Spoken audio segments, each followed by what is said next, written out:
Hey guys, Stephanie Sinclair here, and welcome to part 3 of the faith series where we are reading from God Works Through Faith. I am providing commentary, backstory, examples, etc. for you. If you have not seen parts 1 and part 2, stop the video right here. Go grab that. It is so important. I have set up a playlist, so everything's listed under the playlist.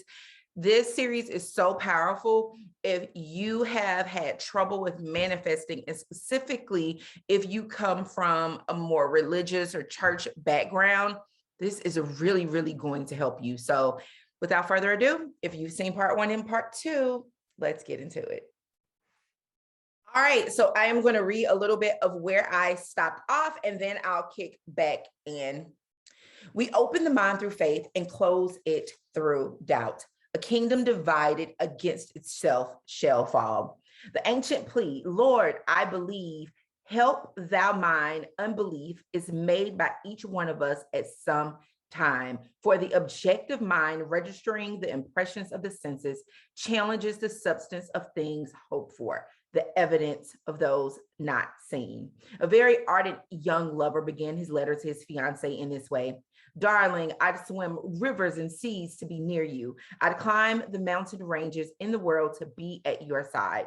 But after pages and pages of sentiment, he added this postscript: I'll see you Sunday night if it doesn't rain.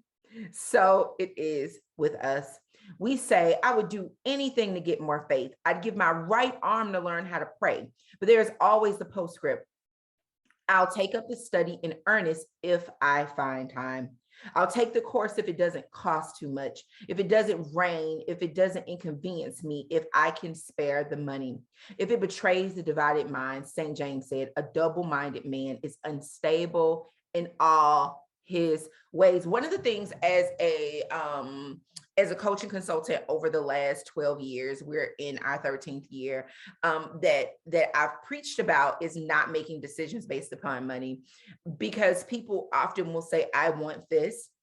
And then when investment is involved, then they make the decision based upon that. So when you make a decision based upon lack, number one, you're creating more lack there within.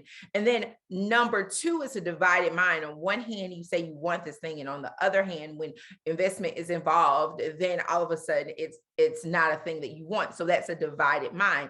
And if we go back to where it ended, part 2, and I just read it at the beginning, is a kingdom divided against itself shall fall. And so in those things, often we say we want a thing, often we say we desire a thing, but we are a kingdom divided within ourselves, right?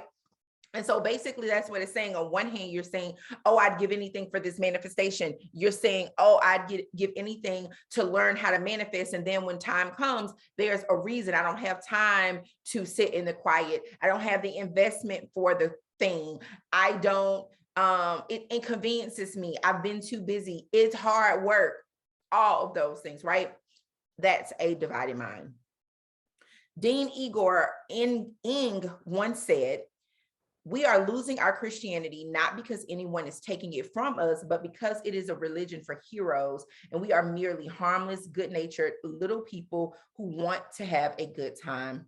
What does the law say? He that loseth his life shall find it, and ye shall serve the Lord your God, and he shall bless thy bread and water, and I will take sickness away from the midst of thee. Seek ye first the kingdom of God and his righteousness, and all things shall be added unto you. Trust in the Lord and do good, and verily thou shalt be fed. Only by continual discipline and practice can we become single-minded, one-pointed. Our watchword must be Emmanuel, God with us. I want to repeat that first line because that's important. Only by continual discipline and practice shall we become single-minded. You know, when we're talking about manifesting, I've said many times, not even just, when we're talking about reprogramming our beliefs on what's possible, when we're talking about programming in general to shift our external environment, Discipline is what's important. The conscious and the subconscious actually works in unison. And so you have to consciously be disciplined enough to make sure you're doing the input and output that I talk about so often. Make sure you're receiving the content, the information, the insights that's going to feed that version of you. You have to be disciplined enough to make sure you're doing your visualizations, disciplined enough to make sure you're watching what you're saying out of your mouth, disciplined enough to make sure you're not having conversations that go against the very thing that you are moving towards. Disciplined enough to make sure that when a negative thought or thought that is in opposition of the thing you say you want comes up, that you're willing to stop that thing, cut it off, and replace it with a thought that actually supports what you desire. That takes discipline. And often people don't have the discipline in order to support that. Think of self, trouble grows. Think of God, trouble goes. It's such a good saying. Think of self and trouble grows. Think of God, the God in you, and trouble goes. Your Father knoweth that ye have need of all things. Outlining the process by which the aid we seek will come is another factor in delay. We say, "In thee is my trust," and then we tell him how to do the work. So on one hand, we're like, "Oh God, I trust you." And on the other hand, we're like, "I trust you, but this is how you need to make sure it unfolds for me," right? Are you guilty of that? I know I've been guilty of that myself, right? Are you still outlining when you pray? Are you still trying to figure out when and how the prayer will be answered? Turn on your trust. Let go some more and keep letting go until the problem is completely out of your hand. The when is not important. There is no time in heaven but now. All you need to do is follow the rules. Number one, ask. Number two, if there is no answer, seek. And number three, if you still get no answer, knock. I just felt like I needed a little sound effect. Put all possibilities, probabilities, chances, and likelihoods out of your mind and give God a free hand to help you in his way. Outlining is trying to get God to go your way. My thoughts are not your thoughts, neither are my ways your ways. For as the heavens are higher than the earth, so are my ways and my thoughts higher than yours. Eye hath not seen nor heard, neither have entered into the heart of man the things which God hath prepared for them that love him. You know, this is really, really important because within the School of Quantum Living, yesterday, we actually had our coaching call for the month of January. And one of the things that really kept coming up is how. And the thing is, within the midst, the how is going to unfold the way it needs to unfold. It does not mean that our conscious mind always likes how it unfolds, but it unfolds in a way that's necessary for us to get our outcome as quickly and as easily as possible. And that may mean some relationships cut off. That may mean some things shift in the way you don't desire. That may mean a loss of job in order for the one you're actually wanting to show up for you, or for you to be able to step into that. That may mean some circumstances that you may not have desired in order to get to the outcome that you do desire. And we have to be able to trust that process. Be sure you understand the principles involved. Let us assume that you are in need of financial help and that you are starting out to demonstrate supply metaphysically. How do you go about it? The first thing you do is to make your claim by impressing it with deep feeling upon the subconscious mind. You assume the attitude that would be yours if your desire had already materialized. You declare your oneness with God's allness, your oneness. You know, that's the word that keeps coming up in every part. You declare your oneness with God's allness, and you take the words of Jesus personally. Son, thou art ever with me, and all that I have is thine. You believe this promise and you accept it for yourself. Your mind is now open to all things of God. You are ready to take the final steps. There are three of them. Number one, you call upon your creative imagination to help you see in your mind the things you want. You feel God's power entering your treatment and accomplishing what you've asked for. You claim fulfillment of your desire by saying, in the name of the Father and the Son and the Holy Ghost, amen. Finally, you rest the case with him in perfect trust. You know that if God cannot do it, it cannot be done. And we know that God can do all. And we trust that the things that unfold in the way that they unfold are the perfect ways for the things that we desire to get to us as quickly and as easily as possible.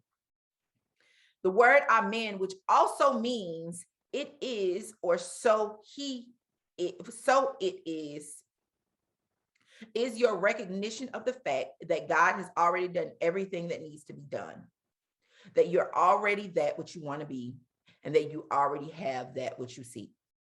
Are you ready to take the final step? Are you still wondering how your need for more money will be met? Perhaps several possibilities run through your mind. Frank owes me money. Maybe he'll pay me. It's been a long time since I had a raise. I could ask for one tomorrow. Possibly someone will buy those lots. Perhaps someone will leave me some money. Maybe it isn't God's will that I should have this demonstration. The law says, this means that's going to be good. That's what they're looking at. The law says that God can't take hold until you let go. I talked about this on the coaching call as well. Sometimes, I don't know if you've ever heard that manifestations don't happen until the final hour, or sometimes people would say the 12th hour. The reason they don't happen until the final hour or the 12th hour is usually that's when you have given up and you release your hands off of it. In those first hours, it's like, let me figure out what I can do. Let me see how I can do this. Let me see who I can call. Let me see who I can borrow money from. Let me see what I can sell. And in the final hour, you're like, shoot, nothing can be done at this point. And you let go, and all of a sudden the manifestation unfolds. The law says God can't take hold until you let go. Put all these possibilities out of your mind and think only of God's power and willingness to use it on your behalf. He has ways of fulfilling your desires that you have not seen or thought of. Cling to that trust. Increase your understanding of it. Be true to it. Dare to leave everything quietly to God. Dare to claim his overflowing abundance in the midst of poverty and lack. Dare to trust him through every difficulty and every vicissitude. Dare to claim that God can do, that God will do, that God is doing everything that's necessary right now. Dare to acknowledge the presence of power of God in every person, circumstance, condition, and thing. Know God in yourself as yourself. Yeah, I know I love to say that God is in me as me. God is in me as me. God is in me as me. I hope you're repeating with me. God's in me as me. And when you really recognize that the power of God exists in you as you, then you can move forth and have confidence with everything that you're doing because God is in you as you. It is, period, with no doubt. You just know and you move on. Do you feel the thrill and upsurge of power that comes to you as you say this word? God in me as me. It is I. Be not afraid. Fear, which is faith in the negative, is an agent of doubt and often the cause of it. Fear is faith in the negative. It's actually fear is you have faith in the negative thing taking place. Fear is in you having faith in the thing that you don't desire. Fear, which is faith in negative, is an agent of doubt and often the cause of it. Is faith misdirected? It is faith in evil. Fear is faith in evil. God didn't plant failure, limitation, trouble, worry, and disease in you. You thought them up yourself. You fed them with your thought and your attention. You kept them alive with your belief. And so you continue to attract them into your experience. Read that again. God did not plant failure, limitation, trouble, worry, or disease in you. You thought them up by yourself. You fed them with your thoughts and your attention. You kept them alive with your belief, and so you continue to attract them into your experience. How then do you expect him to answer your prayer?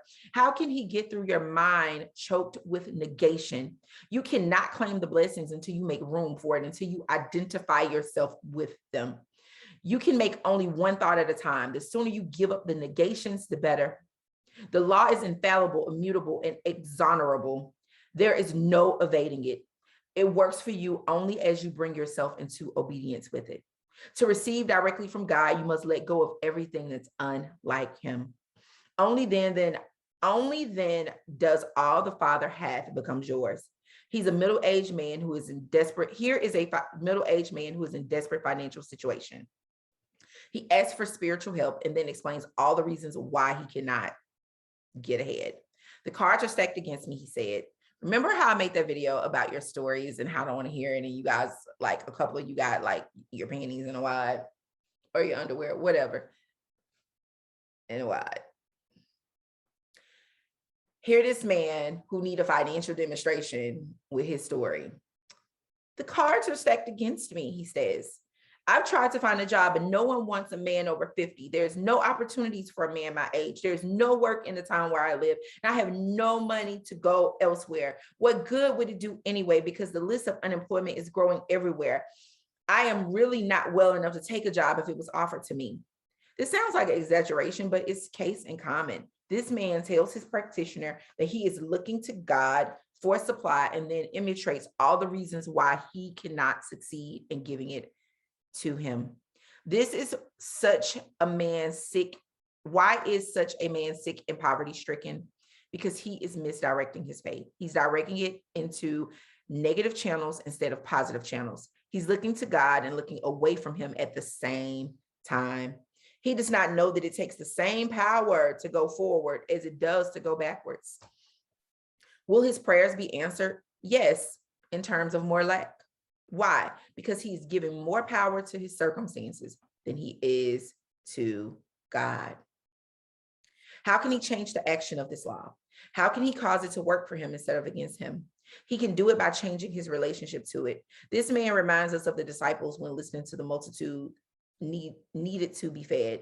They were overwhelmed by the problem. Can't you hear them?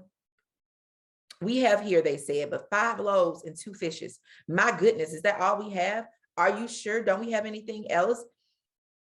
That is all there is? Just 5 loaves and 2 measly fish and 5,000 hungry persons. Let's tell Jesus to send them to the village to buy food. Of course, this is a desert place and it's already getting dark. But let's all go together and tell him what we think. We must save our faces. Now, listen to what Jesus said. They need not depart. Give them to eat. You remember the end of the story. He blessed and brake and gave the loaves to his disciples and the disciples to the multitude, and they all did eat and were filled.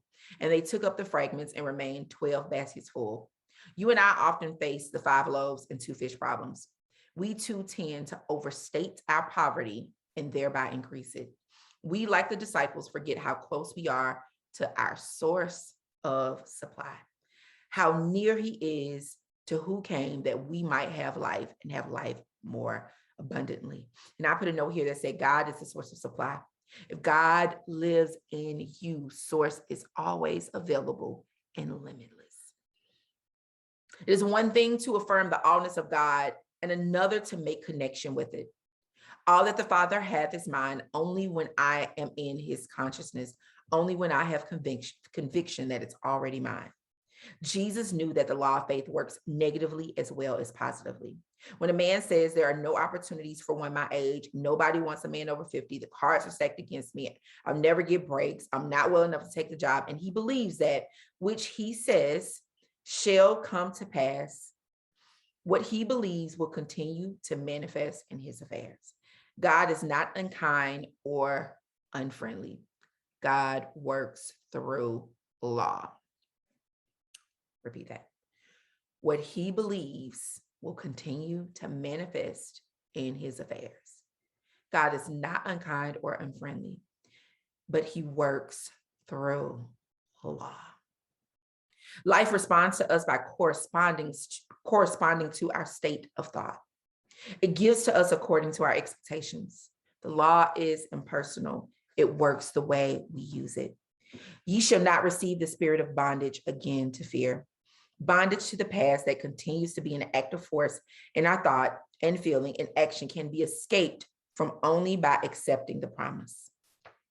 Ye shall know the truth, and the truth shall make you free. The subjective mind is in the seat of the memory. Buried deep in it are the causes of much delay that we experience in appropriating our good. These unseen and forgotten forces tend to keep us in a state of restlessness and frustration.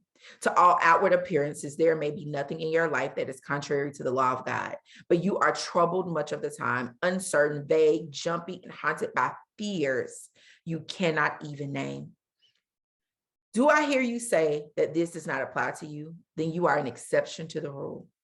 Either that or you have not honestly faced your delays, disappointments, and defeats. Have you ever desired something and despite all your best effort, it eluded you? Have you ever entered one of those hectic periods when everything goes wrong and nothing goes right? Most of us have suffered frustrations and disappointments, and some of us have dealt upon them until they have not taken root. Are you asking questions as these? What is this imperious voice that speaks out of the shadows that says no when it should say yes? Why is my healing so long delayed? Why do my goals elude me?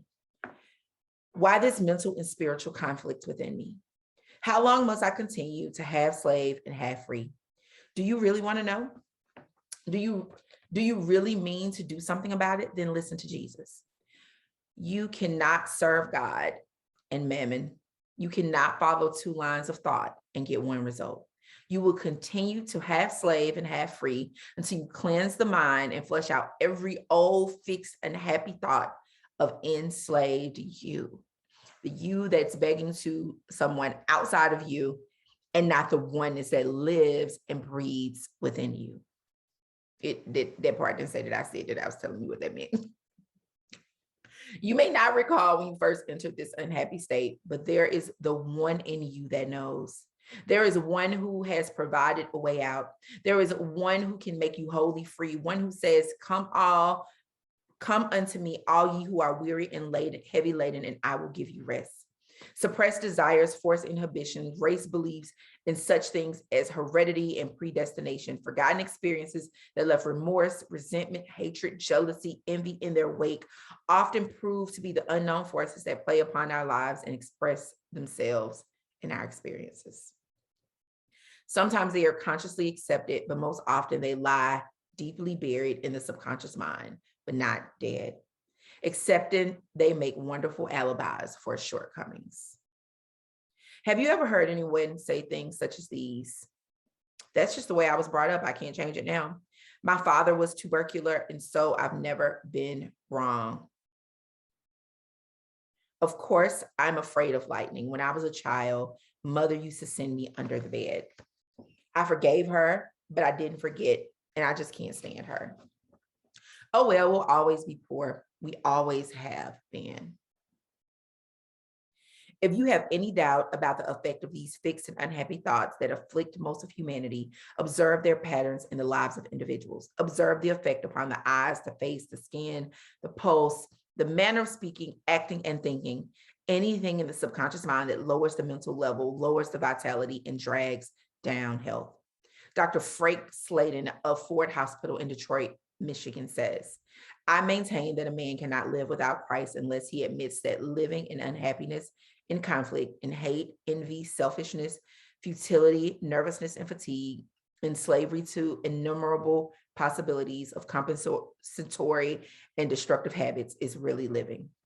In my eyes, people come figuratively limping into church, handicapped and sick from living with unsolved problems within their bodies or their homes or their children, businesses, or other relationships. Even if they don't realize it and don't consider themselves ill, they do resemble going to and from church, our patients, as they go to and from our office, except that the former wear their best Sunday clothes. Many people try to demonstrate truth while still filled with untruth. It doesn't work. Many people have accepted Christ in the conscious mind, but not in the subconscious, and here much of our conversation falls down. When the dentist pulled an offending tooth, he knows that he must get the root or it will set up infection that will poison the whole system later on. And this is why I'm always so serious about the conversation of subconscious reprogramming. I don't care what you do. I don't care how much you vision, unless you do this consistently until it's actually locked, not just in your conscious mind, but also in your subconscious mind. It will not be long lasting. So it is with these habit patterns of the past. Unless the roots are withdrawn, the manifestation of faith will be delayed. These habit patterns that cause us to limp through life may have started as a little sin, fear, mistake, or imagined hurt. As they are repeated, they gradually cut a pattern in the subconscious, and all our thoughts from then on flowed on this pattern. Some of them got roots through repetition and others through repression or suppression. We dealt on them so long that they sank into the subconscious and were formed, and there formed a center of their own from which, without our consent, they exert constant power. To a greater or lesser degree, we all have these unconscious influences in our lives and fight them as we may, as long as the roots are there. our thoughts are drained through them. There is a way to root out all these habit patterns of the past, but it cannot be effective until the cause of the trouble is known. By that, I mean that we cannot apply a constructive course of action until the offending pattern has been unmasked. The first step, therefore, is to find this hidden memory pattern and bring it to the light. Where does the trouble come from? When does it start? What caused you to be so fearful? When did you first get angry? Who was it that hurt you and why? Why are you resentful? Why are you disillusioned? What did you do that caused you to be ashamed? Why do you feel guilty? Try to recall. Get very, very still and try to remember. Command the subconscious mind to bring all these memories up to the conscious mind. Do it in the same way that you recall a name, date, or event. Make your demand and then turn your thought onto something else. Whatever information you're seeking will come forth. Does not the Bible say there is nothing covered that shall not be revealed and hid that shall not be known? The answer may come while you're in silence, or it may come while you're thinking about something else, but it will come. In the moment ye think not, the Son of Man cometh. The next step is to replace the offending pattern that you have uncovered with one that is so strongly positive that it literally reverses the negative one. Let's suppose that the opposing, this is when we take a sip of water because we start reading shit that's not there. Okay. Let's suppose that the offending thought pattern is fear. Fear of any one of those thousand things that hold people in bondage. To reverse fear, enter the silence and meditate upon a statement of truth such as this. My faith in God delivers me from all fear. Impress these words upon the subconscious with deep feeling until a great sense of peace, which is the answer, comes over you. Then speak to your subconscious mind in some such manner as this. Subconscious mind of me, you are a vibrant, living part of me. You are instantly receptive and responsive to my call. You always obey my commands and directions. You fulfill my desires to the letter. You always do what I want done. There is nothing you cannot do. I have absolute faith in you because you always act upon those ideas which I feel to be true. You are always waiting for my call, and right now I want you to reverse this pattern of fear with the pattern of faith. Eliminate from my mind all fear, all belief that anything is now wrong or ever can be wrong. Insulate my mind against fear so that no thought of fear can ever enter my consciousness again. You can draw the roots of this old fear out of me, and I know that you are doing it now. Go all the way back to my memories and heal all those things that happened in the past so that they will not trouble me anymore. Have you received my instructions? You have received my instructions and you have responded to my call. You have broken the chains which have bound me. I feel the fullness of perfect faith in every atom of my being. My faith in your power is unlimited, and I know that the healing, freeing work begun in me, and I will continue until I am every whit whole. Such meditation can be used for any intention simply by changing the words to correspond to the nature of your desires. Judge Trower said, whatever we believe does for us in very fact exists. That is true about these unconscious forces which unchallenged plague the mind and life. I say this all the time. When people tell me, manifestation doesn't work, creation doesn't work, co-creation doesn't work, I always say, well, that's true for you. Because as it says here, whatever you actually believe is your truth, right? Whatever we believe does for us, in fact, exists. If you have a root pattern of fear, if you believe that the cause of your fear is real, it is real to you. It will injure you quite as much as if it were real, like in the 3D. Therefore, change your consciousness from the negative pattern into the positive one. You must come to see these doubts that darken your vision, these fears that paralyze your efforts, these ghosts that haunt you, these memories of people who represent opposition are really nothing more nor less than your own reactions to things that have happened to you. They have power only because you give it to them. Withdraw the power by reversing the pattern, and they will cease to trouble you.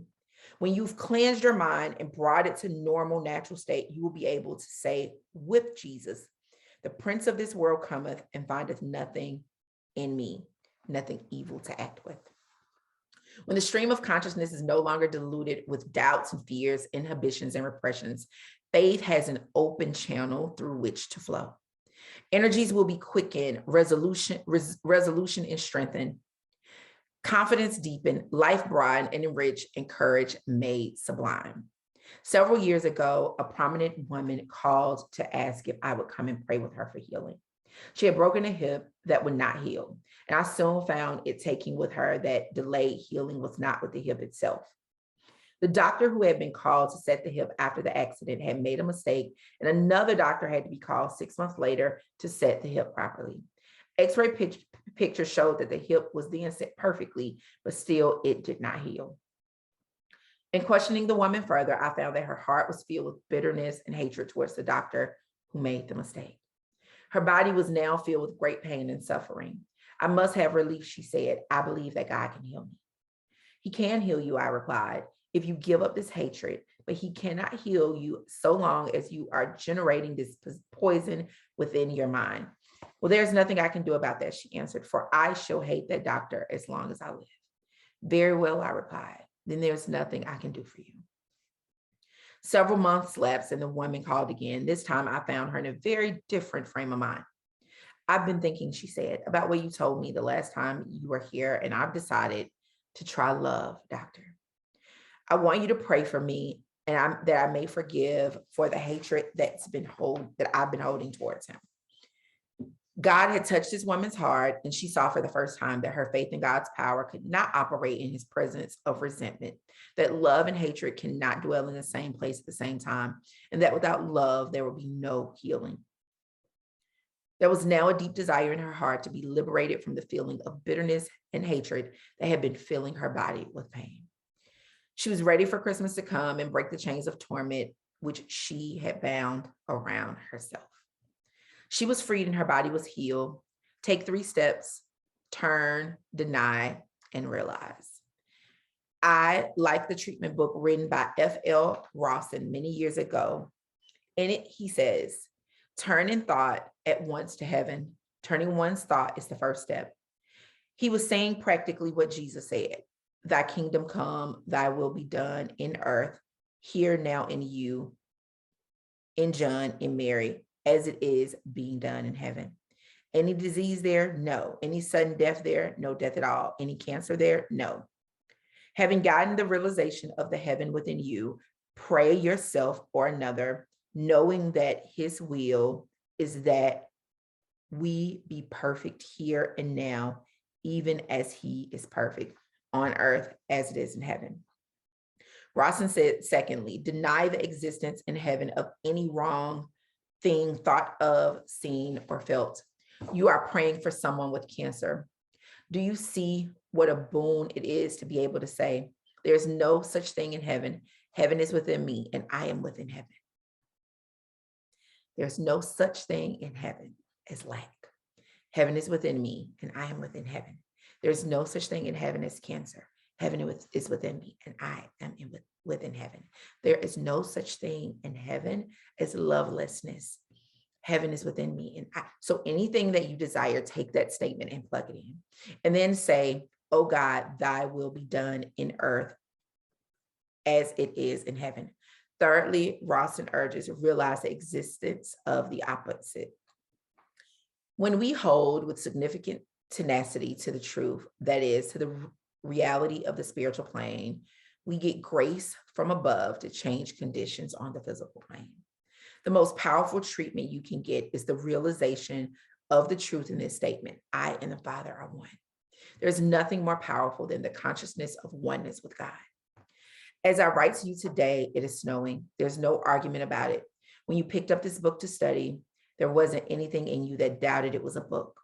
When you say to me, a person with cancer, you haven't any cancer, with the same conviction and realize that you say, when you say to a person that has cancer, you haven't any cancer, with the same conviction and realization that you say, this is a book, there will be no cancer. There has to be the same type of surety. What tends to happen though is people have more faith in a diagnosis than that truth, right? Man made the devil to oppose God, sickness to oppose health, poverty to oppose prosperity, hell to oppose heaven, by his ignorance or refusal to recognize and realize his oneness with God. No matter how long he has been in the desert of duality, no matter how he has messed things up, the moment he accepts his oneness with God, he becomes a new creature. The thing he is seeking is the thing he will get when he believes that he has it. The signs follow them that believe, because God is, you are. The signs follow them that believe, because God is, you are. The very fact that you exist is proof that you are some part of the whole. And on this rests your faith. You know that you are what? Spirit. When the prodigal son in his destitution says, I will rise and go into my father, he went into his own consciousness and the presence of the whole. He said in this substance, I shall rise from these human limitations and regain my consciousness of oneness with my Father. Through faith, you come to see that God is that something within you that knows itself. The Lord thy God in the midst of thee is mighty. When you demonstrate the allness of God, you recognize that it cannot know anything other than itself. It includes everything. It is everything. It cannot know anything separated from itself. You, as you turn to God, he towards you. I shall rise and go unto my Father. Father of what? The Father of my body, the Father of my business, the Father of my work, the Father of everything in my world. Like the prodigal son, you affect this union for yourself. The consciousness of the presence is the state of mind which believes in good, the enduring, and the true. When you dare to rise and go to the Father's house, you arrive by way of your oneness with God. There is nothing in your mind to contradict this oneness. You believe that your word is using a power greater than itself and that there is nothing in the universe to deny it. You accept the invitation, call upon me, knowing that every demand you make upon the presence will be honored. The presence only has one purpose, and that is to experience itself in and through you. You have only one purpose, and that is to accept the presence. When you return to the Father's house, you change from self-consciousness to God consciousness. Why tarest thou? Arise. Are you afraid to try your faith? Are you afraid that it doesn't work? Then dismiss such foolishness from your mind. Even while you're afraid that your faith doesn't work, it is working. It takes just as much faith to believe that faith doesn't work as it does to know that it does.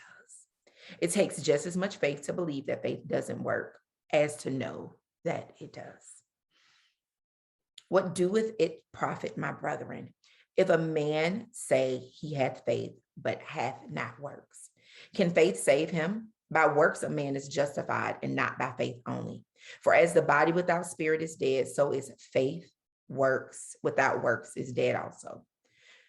Are you still trying to force your good into manifestation by concentration, through breathing exercises, through formulas or gimmicks? Me and my sticky notes all throughout my book. Be still and know that I am God. If you would avoid the tiresome treadmill of making demonstrations month after month, lose yourself in the one. Leave all and follow me. Spread the word only, and my servant shall be healed. Thou shalt also decree a thing, and it shall be established unto thee. There stands the truth, towering like rock of Gibraltar above all futile efforts. God in the midst of you. God as you. Life as you, power as you, health as you, prosperity as you. Remember, I always say, God in me as me, prosperity in me as me, health in me as me, love in me as me. Do you say, if I had just had this teaching in my youth, if I could only have had it sooner than what? Don't you know that when the student is ready, the teacher appears? The teacher is here. You are ready now.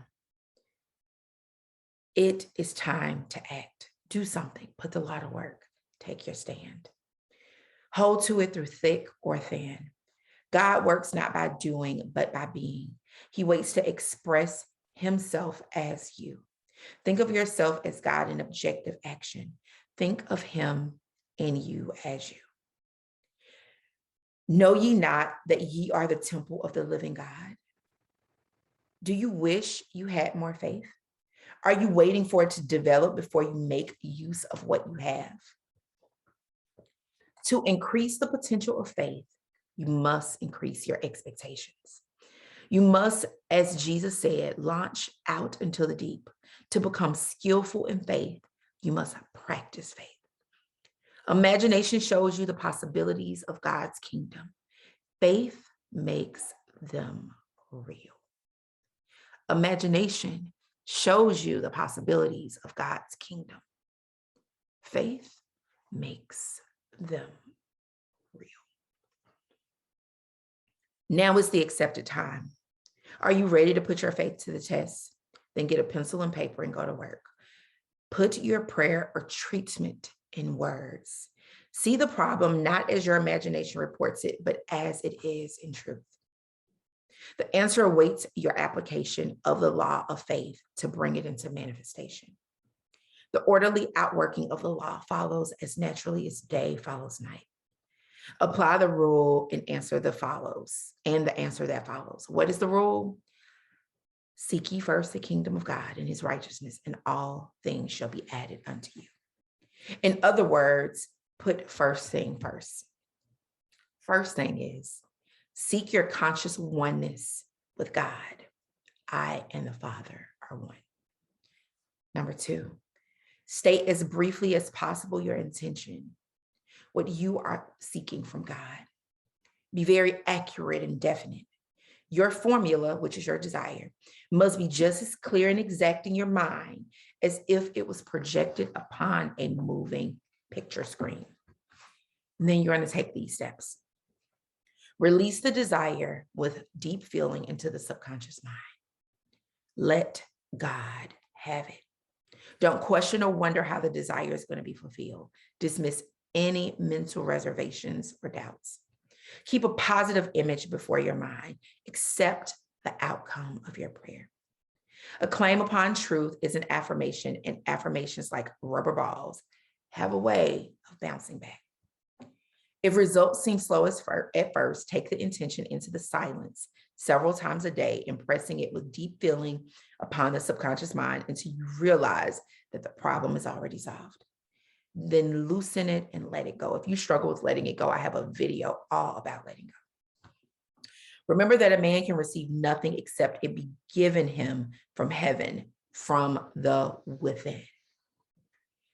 When you establish the consciousness of allness of God and your faith in him in absolute words, I and the Father are one, you will become so meaningful, so significant to you that there will be no doubt, no delay, no fear, no buried but not dead malignant thought to repress or inhibit the freedom promised to you.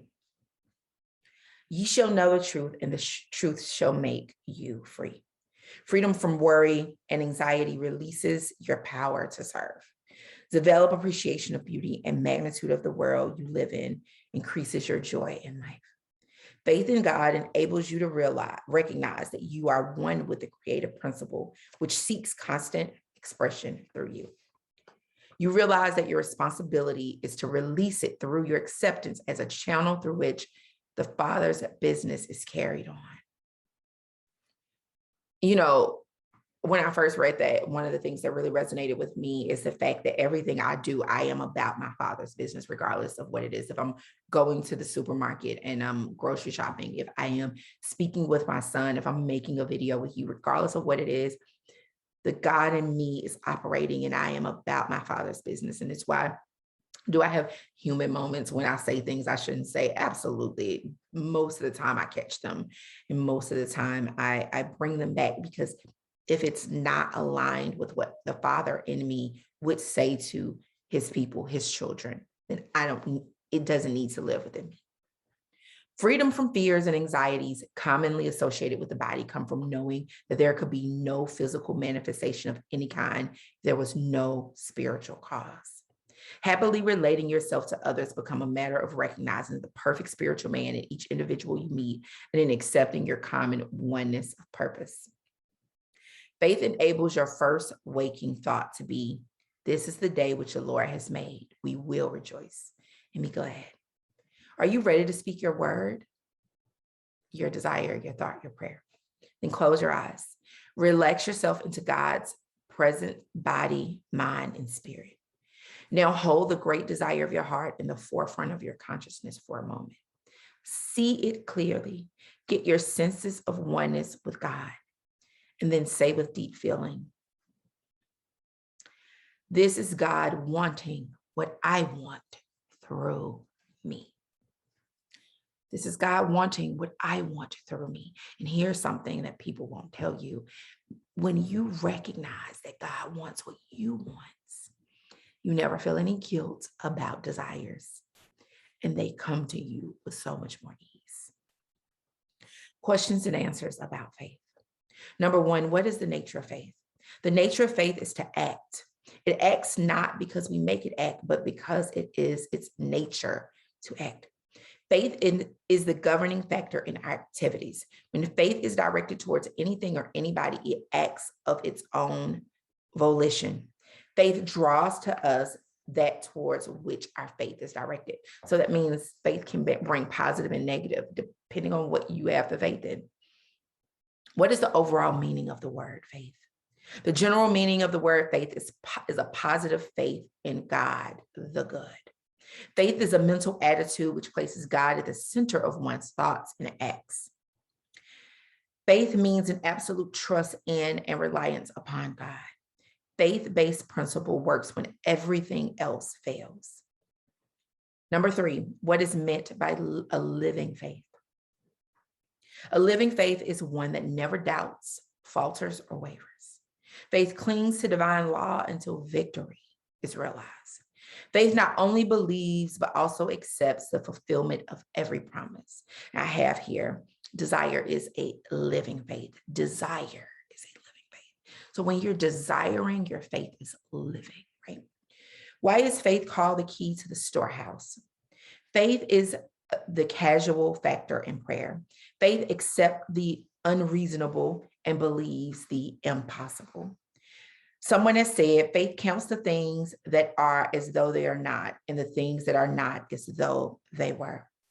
What is the best translation of Paul's definition of faith? Moffat's translation is the best rendering of this passage.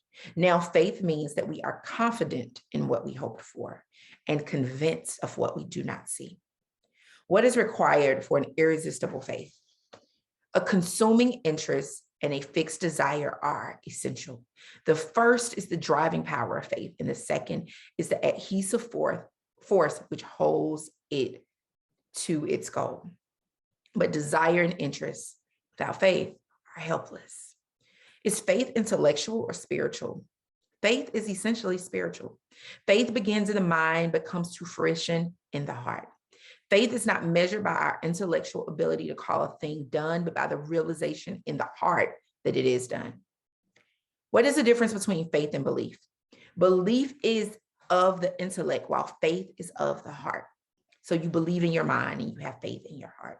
Many people believe that they are one and the same, but this is not true. There is belief in faith, to be sure, but as the Bible tells us, the devil also believes. Almost anyone can believe, but not everyone can exercise faith. Without the power of faith, belief is weak. What is the difference between blind faith and understanding faith? Blind faith is an undeveloped faith. It follows God's laws ignorantly and haphazardly. Jesus spoke of the blind leading the blind. Understanding faith is developing faith which works with God's laws harmoniously and successfully. Actually, a friend sent me a video yesterday on Instagram of a girl talking about that you have to, don't let anyone tell you don't chase what you want, and chase and attracting is the same thing. And I shared it and I'm like, this is wrong. By sheer definition of the word chase, you can't, my phone is sitting here. I just pick it up. The only way I would have to chase my phone is if my phone was running from me. Attraction is something coming towards me. You don't have to chase a thing that's coming from you. You simply reach out and grab it. And I shared it and I said, this is absolutely false. Sheer definition of the words chase and attracting. And then also when I just read this about the blind leading to the blind, I thought, like, she said it with such conviction, and there's thousands of comments. And I'm like, this is the blind leading the blind. And people are in such thirst for knowledge that anything that sounds a little bit deep, you grasp onto without thinking. Just the conscious mind would tell you, this don't sound right.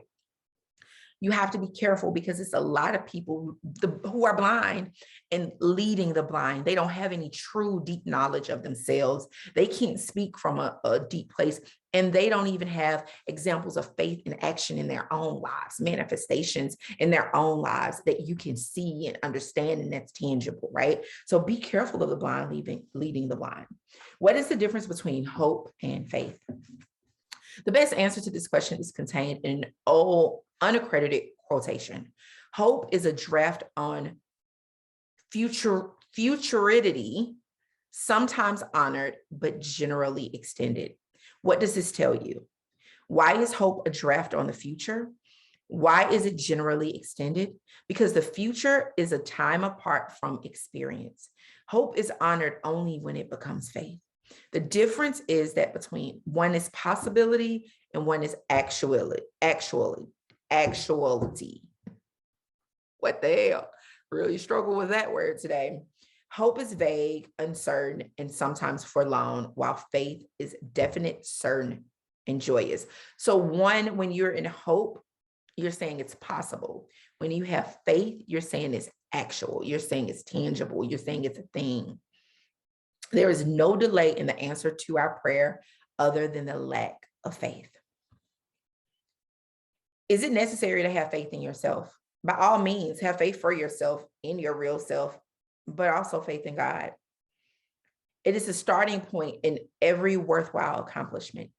If you do not have faith in yourself, how can you have faith in God and others? If you do not have faith in your ability, how can you put it to work?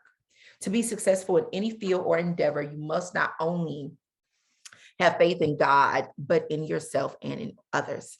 According to your self-confidence, be it done unto you. Believe you can and you will. If you follow and trust God's laws, you will not fail. Know yourself, believe yourself, think well of yourself. Get rid of the worm of the dust attitude. Self-confidence keeps the mind working at full speed and capacity and draws continually upon the deeper resources within. What is meant by negative faith? Fear is negative faith. Before we can fear anything, we must first have faith in that thing. In fact, there can be no fear without faith. Fear is simply faith in evil. It's faith in the negative. It's faith in the thing you don't desire. What is most important than faith? What is most important in faith? The most important thing in faith is its polarity. If your faith is positive, your thoughts will be positive, your words will be positive, and you will attract the best of everything. If your faith is negative, your thoughts will be negative, your words will be negative, and you will attract the worst of everything. The polarity of your faith determines the results. If you've been living, thinking, acting, speaking on the negative side of life, the polarity of your faith needs changing. What is meant by the words polarity of faith? This is explained fully in Making the Contact, but I shall briefly explain it here. Faith is an attitude of whole mind, but fulfillment depends upon how deeply it is embedded in the subconscious. Out of the heart are the issues of the mind, said Jesus. And out of the heart is saying subconscious mind, right? No matter how much we may know intellectually or how fervently we may pray, we always attract the things which really are. It's just what our subconscious believes. The law of faith works both ways. If it's centered in the desirable, we attract the desirable. If it's centered in the undesirable, we attract the undesirable. That is the law of polarity. How does one reverse negative polarity? If faith is moving in the wrong direction, move it with negative faith in evil. The only thing that needs to be done is to replace it with faith in good. Dr. C.O. Southard said, faith is not subject to argument or experiment. A person either believes or disbelieves, and since that faith is fixed in his subconscious, it can only be altered by the person himself by his own efforts. Through the conscious mind, we should analyze the character of our faith and make our decision. By using our will, we should give our attention to that which is good. What we give attention to becomes a moving force in our lives. Our faith in good expands and grows with use. Let's see, how many of these do we have? We're coming up on the end of this part. All right. What part does the subconscious play in changing the polarity of faith? The subconscious mind is an agent in changing the polarity of faith. First, you break up the negative habits of thought into which the subconscious mind has drifted by cleansing, by discipline, and by reversal. Then you condition it to hold the positive ideas so firmly it becomes a ruling factor in your thoughts, your acts, and your words. This can be done in meditation and in silence by impressing the idea with deep feeling upon the subconscious mind. Not spasmodically, but consistently. You can accelerate the process by repeating the idea to yourself silently or aloud as you go about your daily task. My God, my faith is in God, omnipotent, good, as the only presence and the only power in me and my affairs. My faith is in God, omnipotent, good, as the only presence and the only power in me and my affairs. As you do this, the old habit of thought will drop away and the new concept will take its place. Why is desire necessary to the perfect outworking of faith? Desire is the matrix or the mold through which faith works. It is the pattern through which demonstrations are made. So the law of faith is impersonal and works for the bad as well as the good. And since we are continually believing in something, faith must have a guide. Whatsoever ye desire when ye pray, believe that ye have received them and ye shall have them. When the desire is drawn to a point clearly defined, it becomes a demand. Our claim must be specific. We must have a vivid mental picture of what we want, and here the imaginative faculty comes in. If you can imagine it, you can have it. Why must a desire be freed before it can be fulfilled? You might as well ask why the seed must be dropped into the ground before it can bring increase. Seed cannot grow in your hand, on the shelf, or in a packet, nor can your desire materialize if you hold it tightly in your thought. God told us to take no thought in order to give the desire a chance to go forth and bring back its reward. Since the desire cannot be in two places at the same time, we must choose between fulfillment or frustration, between letting it go or holding on. Jesus said that the seed must be dropped in the ground and the desire must be relinquished to God. Take no thought does not mean lapsing into a state of unconsciousness. It means taking away the anxiety and fear which prevents the manifestation of your desire.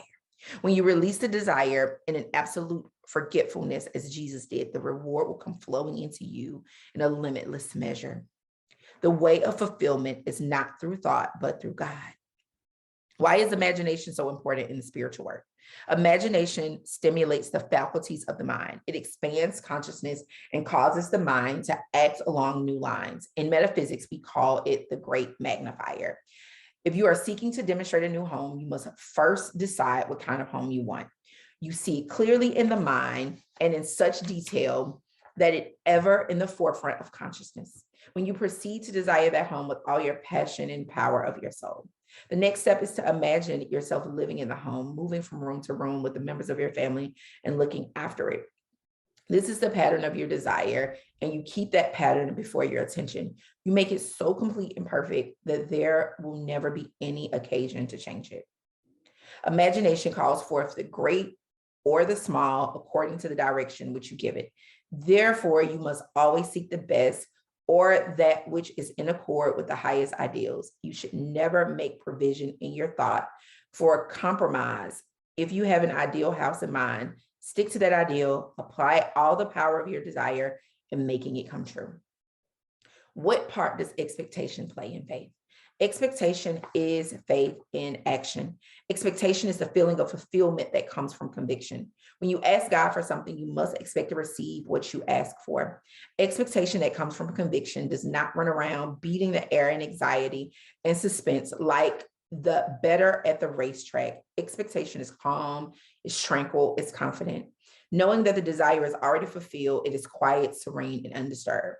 The expectation that gets phenomenal results wastes no time in speculation or doubt, but accepts the promises of God as real. The greater your expectation, the harder your faith will work and the more it will accomplish. Expect the best and you will get the best. Expect your faith to work and it will work.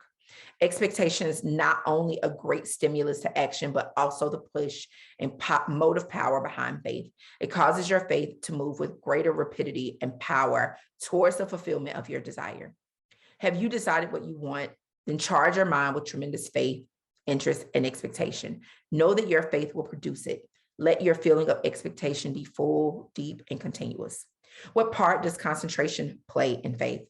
It is a mental law that any idea held firmly in the mind expresses itself in the body and in the affairs. First heard that from Florence Scovel Shinn in The Game of Life and How to Play It from the 20s, I believe. It is a mental law that any idea held firmly in the mind expresses itself in the body and affairs, but the only ideas that can be held firmly in the mind are those in which we have faith. The purpose of our concentration in faith is to direct all our thoughts, feelings, and activities towards the fulfillment of our desire. In other words, to pinpoint the desire until it has been realized. Why is persistency necessary? Persistency in faith is like fire under the boiler. Faith generates the energy necessary to success. There is nothing that cannot be accomplished through faith, nothing. But the trouble with most persons is that they do not hold on to the faith long enough for them to materialize. They are up today and down tomorrow. Their faith works by fits and starts. They lack the stick-to-itiveness which brings success. St. James said of such a person, "He that wavereth is like a wave of the sea, driven with the wind and tossed. Let not that man think that he shall receive anything of the Lord." The law says that if we want success, we must have faith and persistency. The promise is that in due season, we shall reap if we faint not. The faint heart cripples faith and limits its capacity for worthwhile achievement. You cannot lose if you hang on. What part does the will play? The will plays no part in desire. In fact, its only purpose is to determine whether or not you believe. Until the desire has been placed in God's hand and forgotten in absolute truth, you delay the manifestation, which is in its purpose to bring its past. We do not will things into being. We will only to initiate action and start things going. We will to act, to go forward, to achieve, to do more, and to be more. You can only achieve what we will to achieve. You can only do what we will to do. Will does not control faith or mental action, but it does give impetus and push us to it. So, like, you have to have the will to work out. The faith is what gives the change and continue it going. You have to have the will to get your butt up and go. You have to have the will to get done recording and put on these roller skates and move around. Have to have the will to do that, right? Why is it many persons do not realize their ideals? They have not learned to will to believe.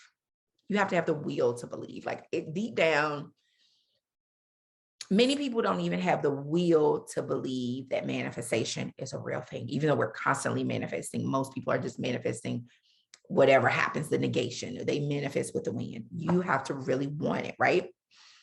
They have not learned to think what they want to think. Instead of acting from their own spiritual centers, they act on the beliefs and suggestions of others. They follow borrowed ideas instead of their own, and their paths are strewn with incomplete and unfinished tasks. The way to overcome this tendency to drift and wander is to stay put. When you've made up your mind, when you know what your desire is, right and spiritually legal, do not allow anything to influence you or cause you to change your mind. What happens to faith when it's not used? The same thing that happens to the tires on an automobile when it's not used. To keep the rubber flexible and resilient, the car must be used. So it is with faith. Faith is not used. If faith is not used, it becomes stagnant, static, and weak. It is like a pool of water that has not been agitated. It lacks power. Just as our muscles develop through exercise, faith grows through use. The law says, use it or lose it. Is it true that negative thought acts with greater power and rapidity than positive thought? Nope, it's not. It only seems that way. The force of any thought, whether negative or positive, is always in direct ratio to our faith. If we have more faith in the evil than the good, the results will be more negative than positive, which honestly is what most people have. Most people have more faith in what they see with their eyes than what they know to be true on a spiritual plane. What are the 6 steps in demonstration? The first step is to formulate our desire to see it clearly in your mind. Second step is to impress it with deep feeling upon the subconscious mind. See ourselves accomplishing that thing. Third is to exercise our faith by accepting the desire as fulfilled. Fourth is to keep our feeling and thinking moving with our desire.